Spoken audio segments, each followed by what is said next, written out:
c'est la possibilité d'être toujours en communication avec l'organisation, avec les objectifs et avoir une bonne compréhension, un bon suivi. Dialoguer entre chefs et collaborateurs, dialoguer en équipe, je trouve que ça devrait se faire naturellement quelque part.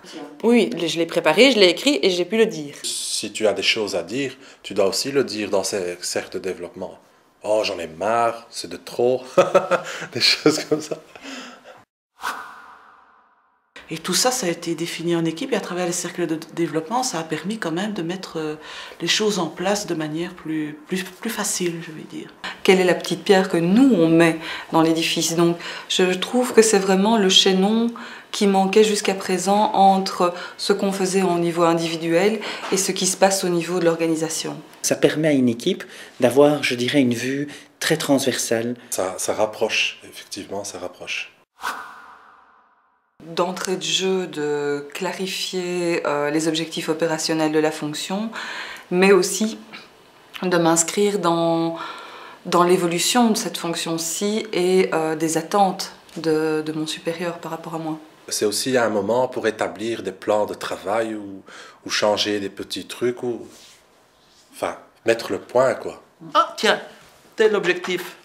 Si on faisait plutôt comme ça, hein, on pensait faire ceci, mais si on faisait plutôt comme ça, je trouve que ça c'est la vie. C'est de permettre aux collaborateurs de s'approprier les objectifs. Pouvoir mieux quantifier, pouvoir mieux évaluer la charge de travail. Ça m'a permis quand je perdais peut-être le fil de mon travail, de le retrouver de manière plus claire. Et c'est logique, c'est cohérent. Donc il faut que mon travail quotidien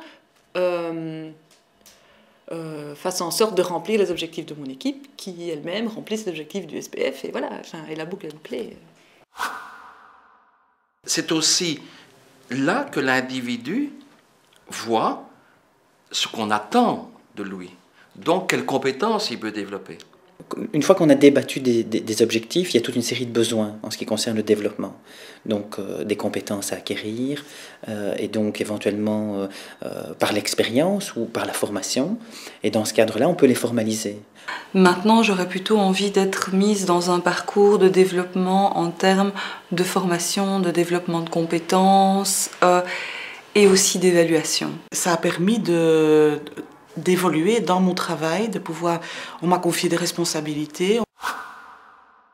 Comme un bateau, où on en est sur le chemin? Est-ce qu'il y a des icebergs à l'horizon? Est-ce qu'il y a des problèmes? Est-ce que, on a un vent qui n'était pas prévu? C'est aussi un accompagnement plus ponctuel quand il y a une difficulté, quand il y a peut-être une incompréhension avec le responsable. C'est aussi un moyen de mettre toutes ces interviews, toutes ces rencontres dans un cadre. Moi, je suis frappé régulièrement par la créativité qu'il y a dans PNO. Je vois des choses qui sont proposées, qui n'existaient pas avant. Des gens qui imaginent de faire cela autrement.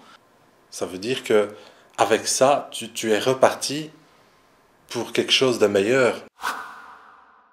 Qu'à partir du moment où on fait correctement son travail, on ne doit pas avoir peur de l'évaluation. C'est que la dernière fois, justement, quand j'ai fait cet entretien, il a été reporté un certain nombre de fois. Et ça, c'est terriblement frustrant et désagréable. Après quelque temps, d'avoir plutôt un feedback sur la réalisation de mes objectifs. L'évaluation dans le cercle de développement me fait pas peur du tout. Il n'y a pas vraiment une évaluation finale, il y a un accompagnement continu. Je pense qu'à travers les cercles de développement, on a eu l'occasion aussi de connaître mes qualités, mes défauts aussi bien sûr.